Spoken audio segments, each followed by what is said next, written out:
Sisihlandlo sama-27 kubanjwa le ntlanganiso ye-SABC kulo nyaka le ntlanganiso isindlekwe nguMzantsi Afrika nalapho kudibene khona intloko zamapolisa kwingingqi ye-SADC. Umkomishinala wamapolisa ojongene Fannie Masemola umemelela ukuba kubekho intsebenziswano kwinkonzo yesipolisa ukulwa nolwaphulo mthetho olucwangcisiweyo.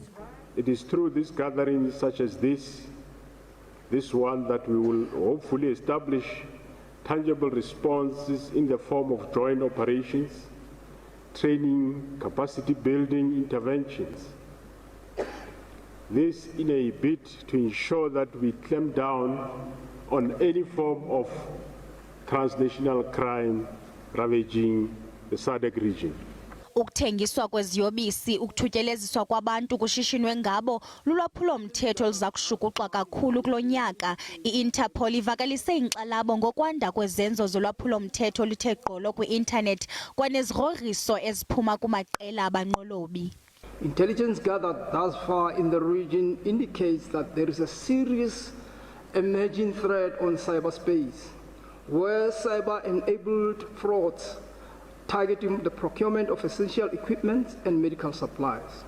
Abaphathiswa kwinkonzo yesipolisa bamemelele ukuba kuqiniswe intsebenziswano kumapolisa lengingqi.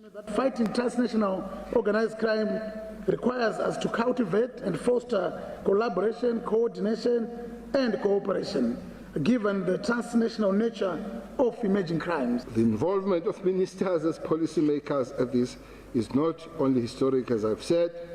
Working in silos will never produce fundamental change and progress. Hence, I support the African proverb that says, if you want to go fast, go alone. If you want to go far, go together. I-SABC yasekwa ngo-1995 ukunceda amapolisa kule ngingqi ukuba asebenzisane abelane nangezixhobo ngenjongo zokulwa ulwaphulo mthetho kwingingqi ye-SADC.